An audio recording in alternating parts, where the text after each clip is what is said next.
Bom, boa tarde, pessoal. Então, agora que a gente encerrou a parte mais prática de testes estruturais, né, os exercícios, vamos entrar na parte de teste baseado em defeitos.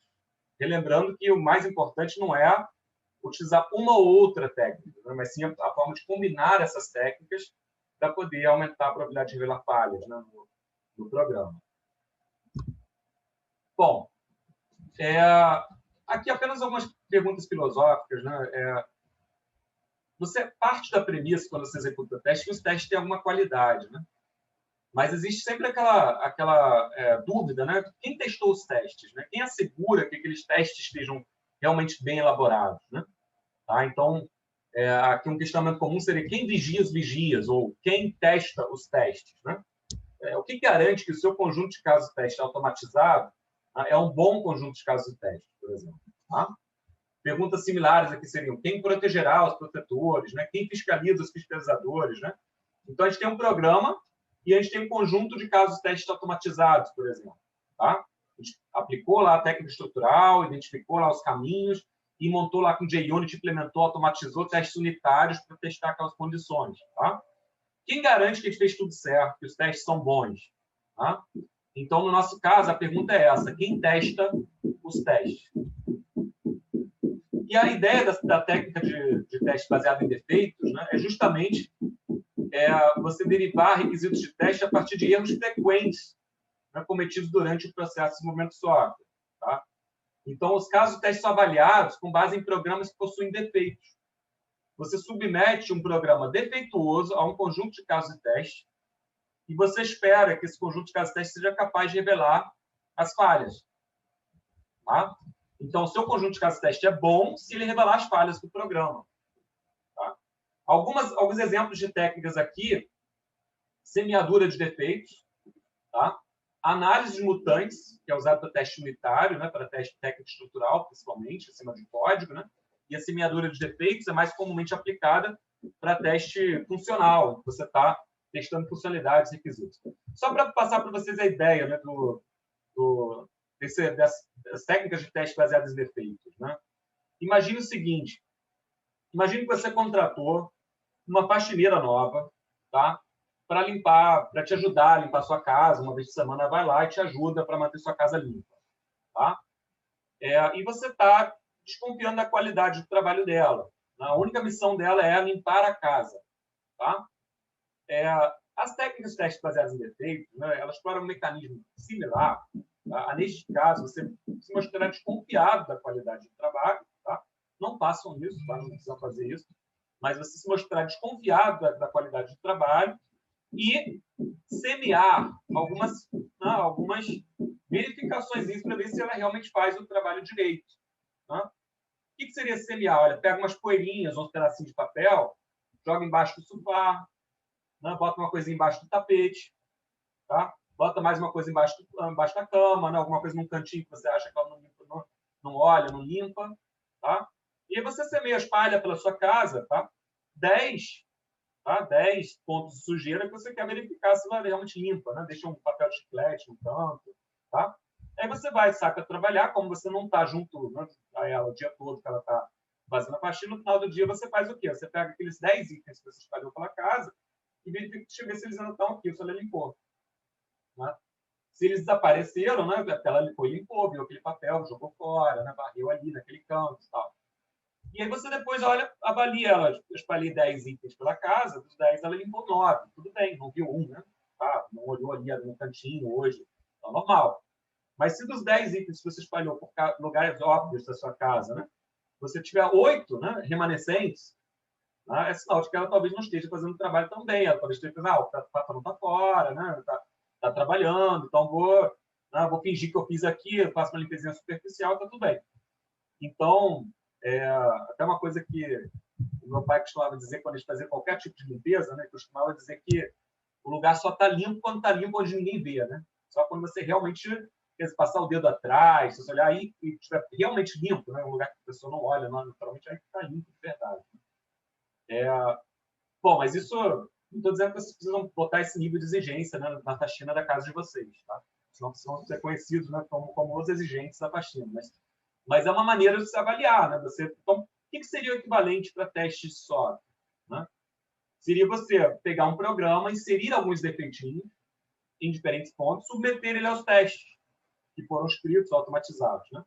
Pode até ser teste manual. Você submeter um programa defeituoso para o teste manual, você está verificando se os testadores estão atentos. Tá? Então, aí você consegue responder um pouco aquela pergunta, né? Os testes são bons, né? São ruins, ou o programa que é bom, quando você não revela nenhuma falha, né? Os testes foram ruins, não encontraram nada, ou o programa é muito bom? Geram os programas defeituosos, submete aos mesmos testes e verifica se ele detecta isso. Aí você vai dizer, professor, mas isso aí é viagem, né? Você ficar gerando versão defeituosa de um programa só para ver se os testes estão funcionando. Né? Parece viagem, mas é possível, né? E em certas situações, né, você precisa realmente assegurar que os testes estejam cobrindo corretamente a funcionalidade. Tá? Então, a semeadura de defeitos você faz sobre os requisitos. Você pega, por exemplo, uma regra de negócio. Diz, olha, a idade inicial para alguém receber um benefício do INSS é calculada de acordo com a seguinte regra. Aí você vai lá no código, altera a conta para dar outro resultado. E verifica se os testes vão apontar essa falha. Tá? E aí você diz, se os testes estão apontando, então os testes pegariam. Se eu tivesse errado essa conta, os testes pegariam isso. Tá? É claro que você vai usar gerência de configuração, né, para poder salvar uma versão defeituosa e depois poder voltar na versão correta. Né? Você não vai ter que corrigir esses defeitos depois. Você gera uma versão defeituosa para testar os seus testes. Tá? No caso do teste de mutantes, as versões alternativas do seu programa defeituosa são geradas de forma automática. Tá?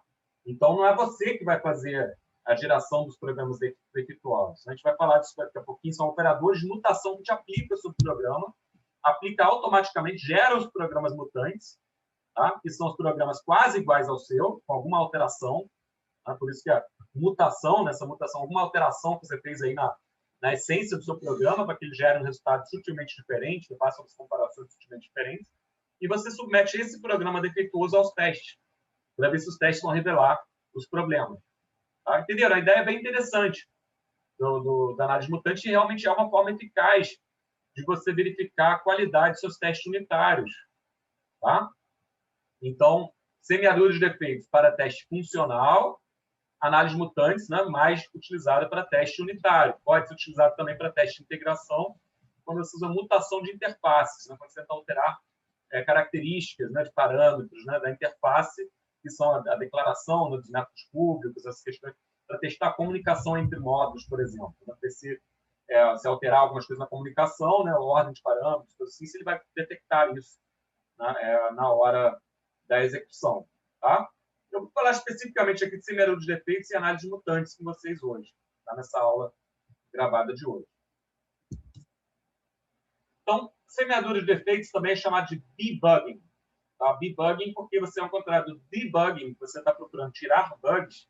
Tá? No debugging, você está inserindo bugs no seu programa. Tá? Você está olhando para o seu programa, para a estrutura, inserindo pequenos defeitos para poder submeter esse programa aos testes, para ver se os testes vão revelar aquele defeito ou não. Tá? Então, defeitos são inseridos no programa para avaliar a eficácia e a cobertura dos testes e revelar esses defeitos. Tá? Na análise mutante, os comandos de código sofrem mutações, tá? Pequenas mudanças. São os operadores de mutação que te aplicam no código. E aí, verificado se o código de teste consegue revelar esses defeitos. Quando a gente fala de semeadura de defeitos, nem sempre está falando automação. Poderia ser uma equipe de teste. Então, você bota para executar e vê se ela vai encontrar, executando aqueles casos de teste, ela vai encontrar os problemas. Se aqueles casos de teste revelam esses problemas quando executados manualmente, poderia ser. Tá? Ou automatizados também num nível de automação de teste funcional. Tá? E análise de mutantes, você aplica os operadores de mutação para gerar códigos mutantes. Né? Bom, então, na análise de mutantes, como eu falei, operadores de mutação determinam o tipo de alteração sintática que vai ser feito. A alteração sintática seria: eu vou substituir um menor por um menor igual, eu vou substituir um operador relacional por um operador lógico, por exemplo, troco um maior por um e, né? Enfim, eu introduzo pequenas alterações, né, sintáticas, tá, que vão produzir alterações semânticas. Quando você troca um menor por um menor igual, você está dizendo que o limite daquela idade deveria ser aceito, daquele valor deveria ser aceito, né? Se você botou menor igual. Então, você alterou a semântica do seu programa. a ideia é que os seus casos de teste deveriam ser capazes de revelar esse defeito. Tá?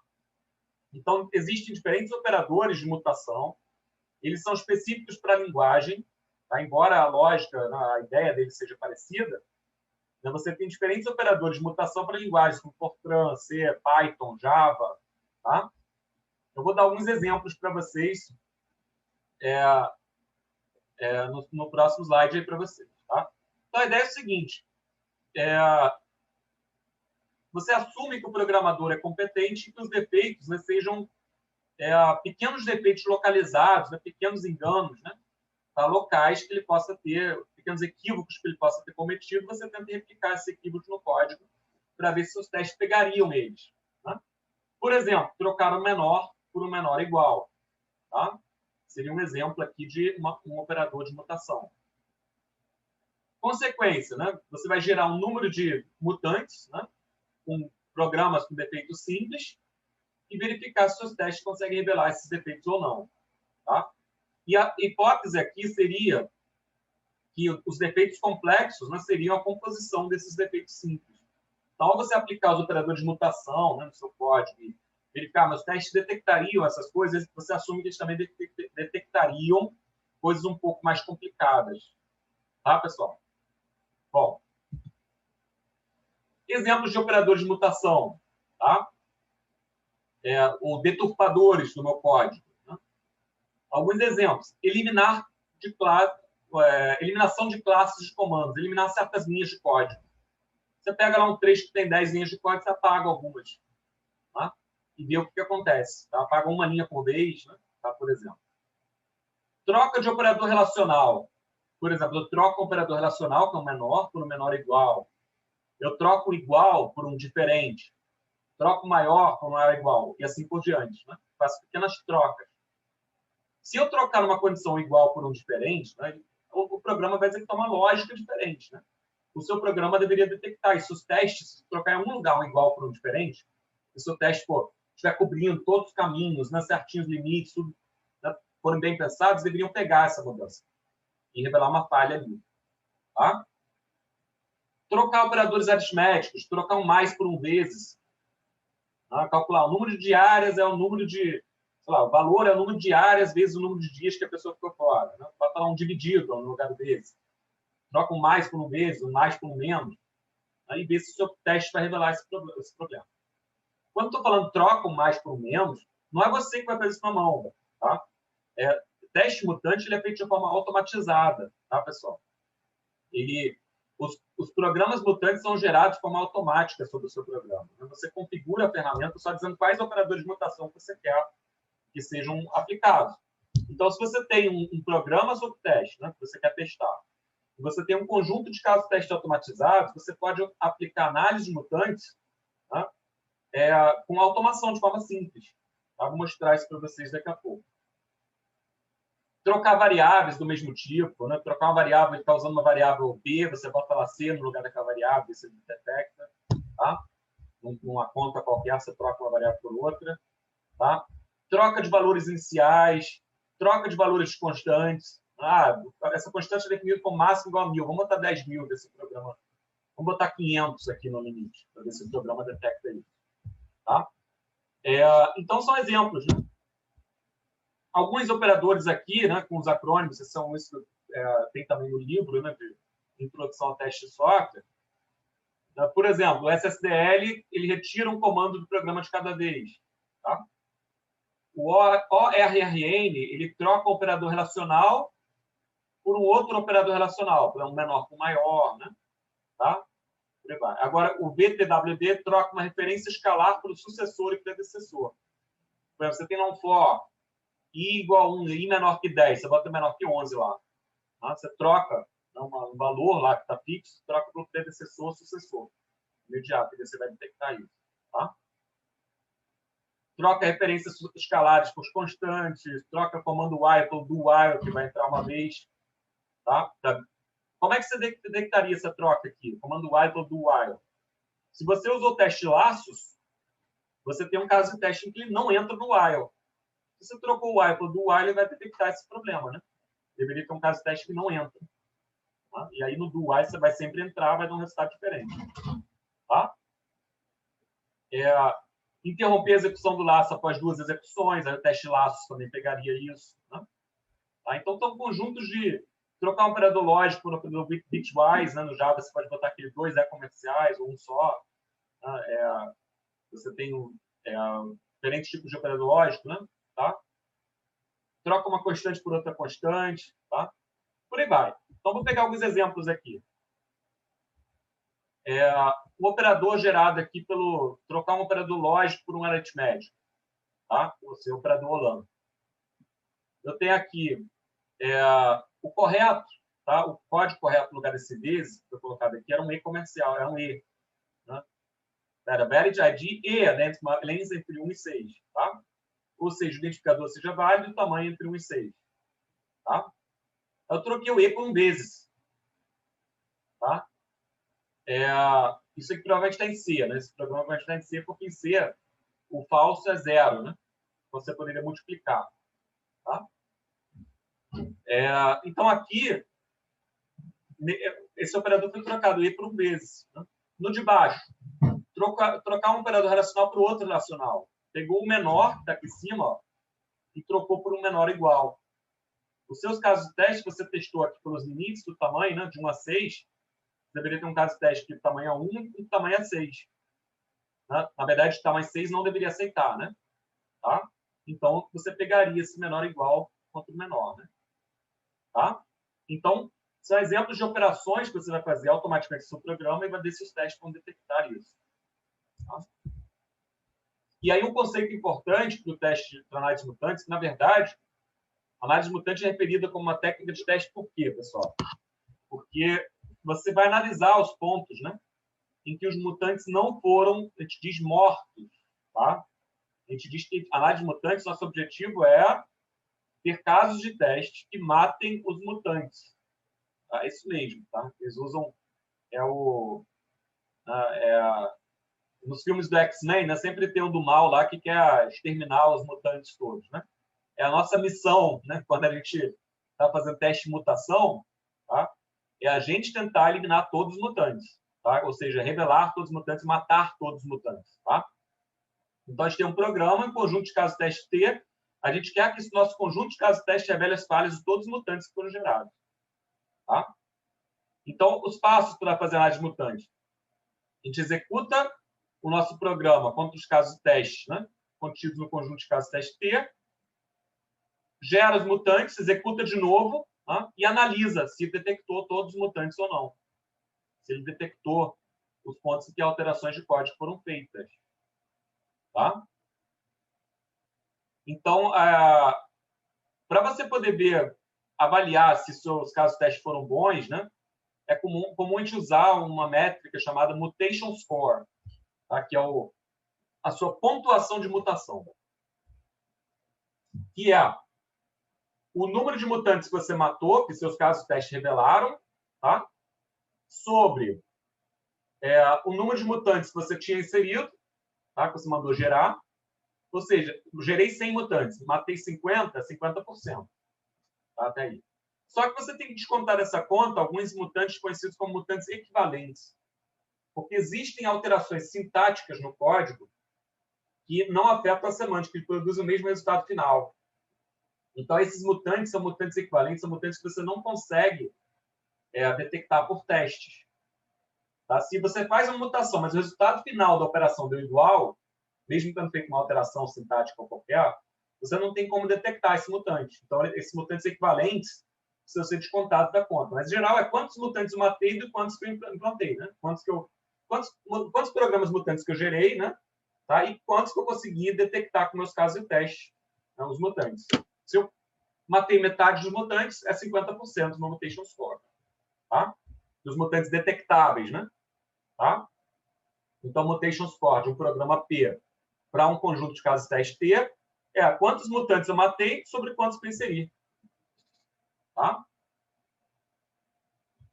Bom, então é importante que um ou mais casos de teste exercitem aquele mutante, que eles exercitem aquela linha de código alterada, né, e revelem o defeito. Tá? Isso gera uma complexidade para a gente, tá, pessoal? Que por quê? É um problema de computabilidade, né? De você conseguir computar, né, certos resultados. Imagina o seguinte, tá? Você tem uma expressão que considera i menor que 100, tá? E você lá gerou um mutante, vou trocar esse menor por um menor igual, tá? Aí você vai ter que gerar um programa que faça a continha para i dar o valor exato de 100, tá? Esse mutante só vai ser morto, esse i menor ou igual a 100, só vai ser morto se você gerar um caso de teste em que i tem o valor exato de 100, tá? Mas se i foi uma variável interna sua calculada, tá? Pode ser que você nem consiga gerar uma entrada para o seu método que faça com que o valor de i fique sendo exatamente 100. Entenderam o problema? I é calculado. Tá? Aí passa a ser um problema de computabilidade. Será que eu consigo computar o i igual a 100 dentro desse método para poder testar e matar esse mutante? Então, nem sempre é possível também você, né, matar todos os mutantes. Tá? Então, como é que você pode assegurar que depois de um conjunto de cálculos o valor de i vai estar exatamente 100 para poder matar esse mutante? Tá? Então, é necessário que o erro seja detectado, né? Tá? Então, você deveria, o seu oráculo de caso teste deveria acusar o erro, tá? Ou você inserir assertivas, né, no código para tentar provocar uma falha nesse ponto. Eu vou falar mais de assertivas mais na frente, para a gente falar de aspectos formais para teste. Mas aqui o que eu estou querendo destacar para vocês às vezes é difícil você fazer uma variável ter um certo valor num certo ponto do seu programa. Porque essa variável pode estar sendo calculada, né, em várias linhas de código anteriores, está sendo alterada. Então, nem sempre é fácil você gerar casos de teste que matem todos os mutantes. Tá? Então, alguns problemas práticos, às vezes, a quantidade de mutantes a ser gerada para criar um conjunto representativo tende a ser grande. Então, a gente precisa de automatização.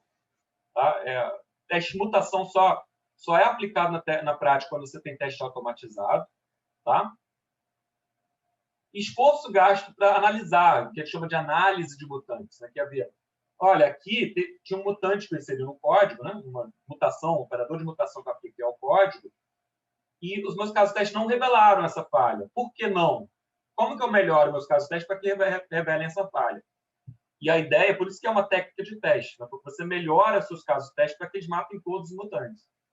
Então, uma técnica, você pega um conjunto de casos de teste gerado, por exemplo, aplicando alguma das outras técnicas, tá? Aplica análise de mutantes e vê quais mutantes eles não mataram e acrescenta casos de teste para matar esses mutantes adicionais. Melhora o teu conjunto de casos de teste. Estende o teu conjunto de casos de teste para matar todos os mutantes. Tá? Então, é uma técnica que tem resultados bons, tá? Para teste estrutural.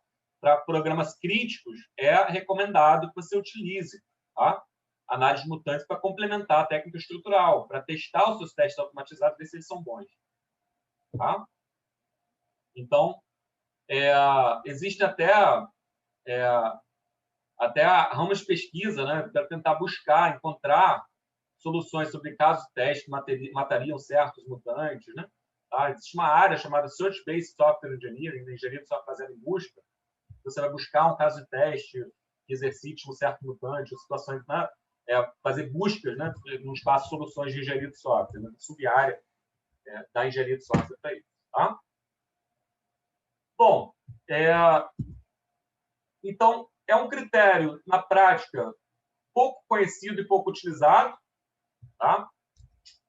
Provavelmente pelo custo associado, mas eu diria assim, o custo associado por um programa crítico se justifica, porque a automação de análise mutante é muito boa. Vou mostrar isso rodando para vocês daqui a pouco. A automação para análise mutante evoluiu muito ao longo dos anos. Né? Tá?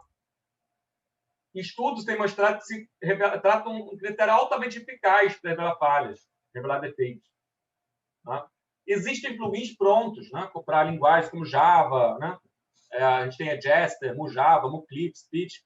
Tem soluções para análise de mutantes para diferentes linguagens de programação. Só você procurar um plugin para isso, né, para a sua IDE, para a sua linguagem de programação, você tem grande chance de encontrar.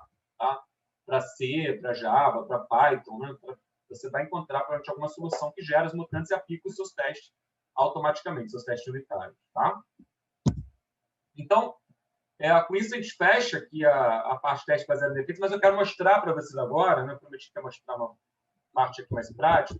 Mas, bom, tem um programa Java que tem um conjunto de classes aqui, né? Ações input reader, ação, tá? E eu tenho uma classe de teste, tá? Que basicamente aqui, o que ela faz? Ela tem um conjunto de testes, tá? Testes em que ela faz os comandos aqui, assert equals, para verificar se alguma resposta deu um certo valor, tá? Assert equals, assert equals. E eu quero saber se esses testes são bons, tá? O que eu faço? Eu posso mandar rodar os testes, tá? Mando rodar aqui como teste de unit. Aí ele vai me dizer que os casos de teste aqui que foram executados, tá? Todos os testes passaram, tá? Todos os seus testes passaram quando você executou, tá? Vai fazer um exemplo mais prático, mais diretamente relacionado com isso, tá? E aí eu quero saber, será que meus testes são bons? Tá? E aí eu vou aqui, rodo o plugin, tá? Instalei esse plugin chamado Pitch, que é para teste mutante. O que ele vai fazer? Quando eu clicar aqui para fazer o meu teste de mutação, ele automaticamente vai gerar os mutantes, tá? E vai rodar os meus testes unitários em cada um dos mutantes e vai fazer uma análise de quantos mutantes foram mortos e quantos não. Ele faz isso num clique. É isso que eu quero enfatizar. Então, eu cliquei aqui, ok, quero rodar. Depois eu posso percorrer o que ele está fazendo, mas eu só quero mostrar para você o seguinte. É automático.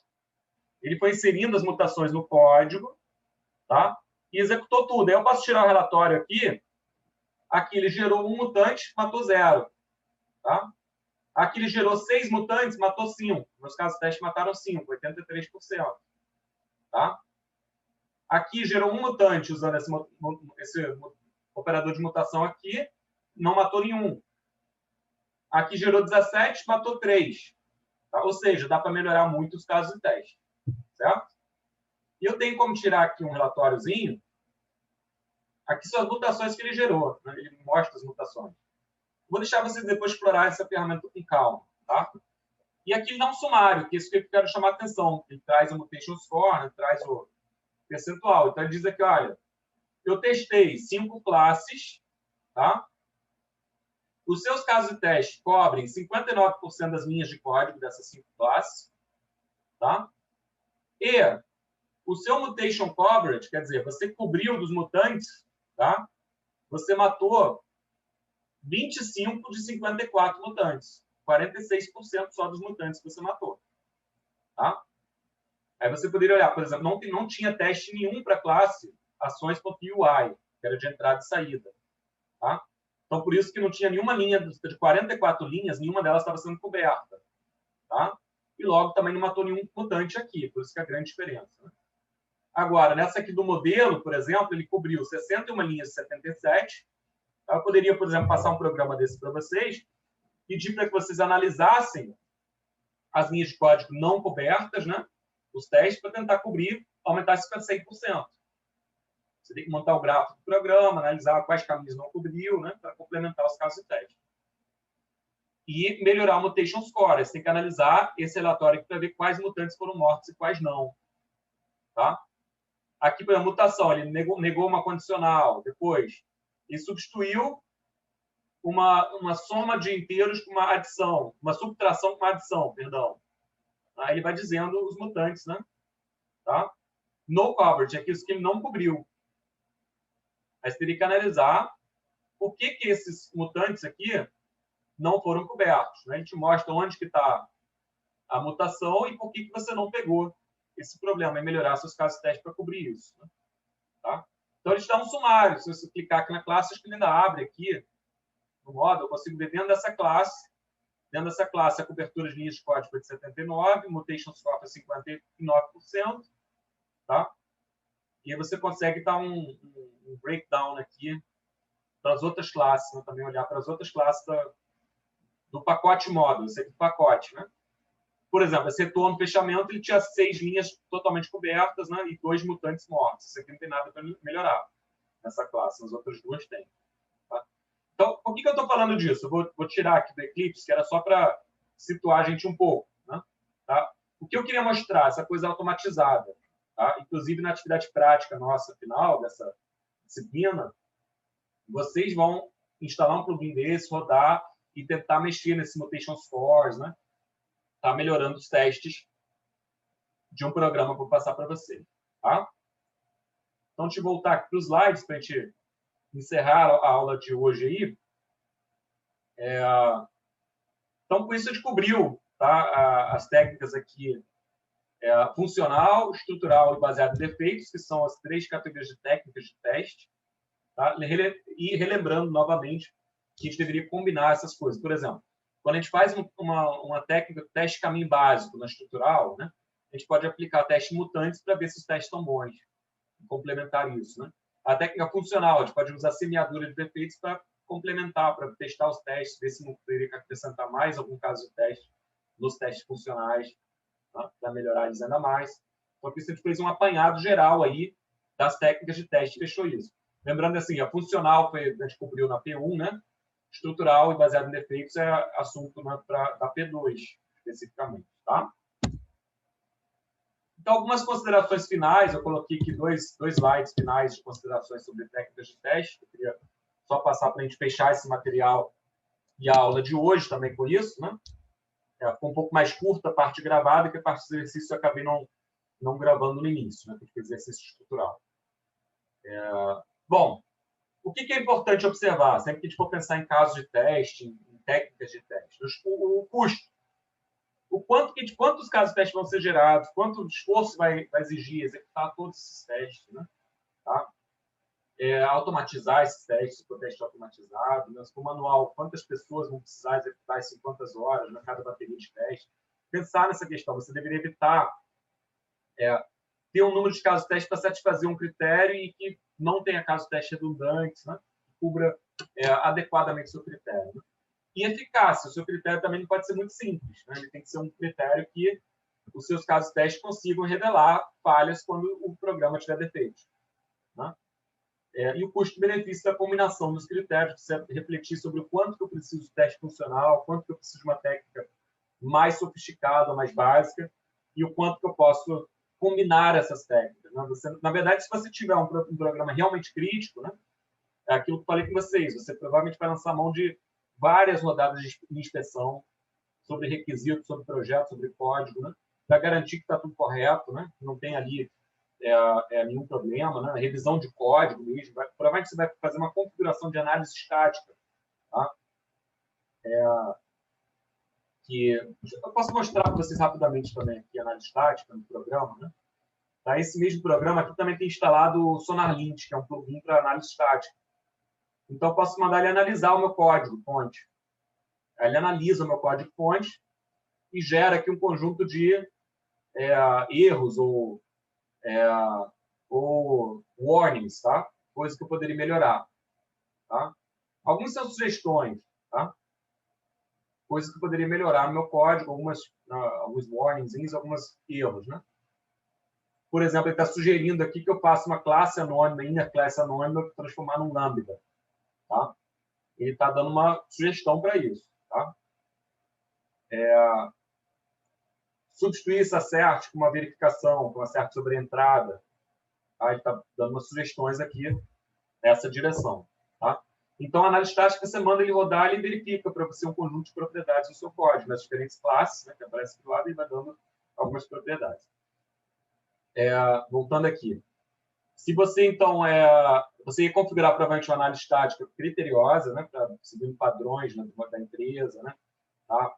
Para pegar codes nels, atacar método muito longo, classe muito longa, alertar todas essas coisas. Você provavelmente ia fazer teste unitário, seguindo alguma técnica dessas, né? Caixa branca, como teste dos caminhos básicos, né? Tá? Para cobrir pelo menos todas as decisões, tá? Talvez até com base em fluxos de dados, como programa crítico, né? Tá? Provavelmente ia rodar análises mutantes, né, para melhorar ainda mais seus casos de teste, talvez semeadura de defeitos também, tá? Para melhorar os testes funcionais, ia fazer uso de uma técnica de teste funcional, tá? Que aí, talvez, dependendo das condições lógicas, for mais complexo o gráfico causa-efeito, né? Tá? Combinar com a análise de valor limite para testar os limites. Então, a maneira de combinar essas coisas todas. É importante conhecer essas 3 categorias, né? Isso organiza o conhecimento na nossa cabeça. Né?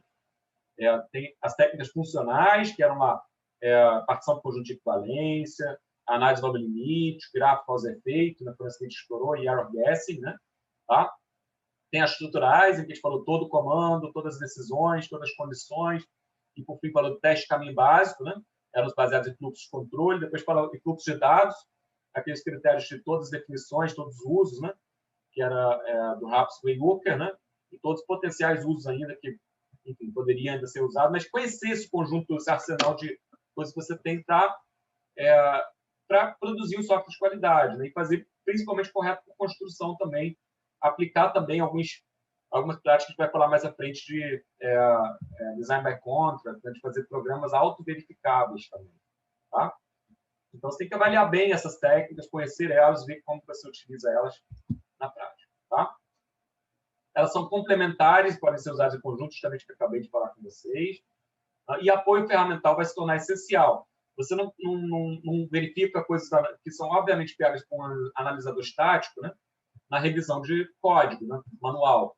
Uma revisão de código manual, você verifica a corretude semântica do algoritmo, né? Você verifica outros aspectos que um analisador estático não consegue pegar, ele não consegue fazer uma interpretação, né, do seu código. Aí você precisa de um ser humano, vai interpretar se ele está correto, né? Se vai parar, se o algoritmo está certo.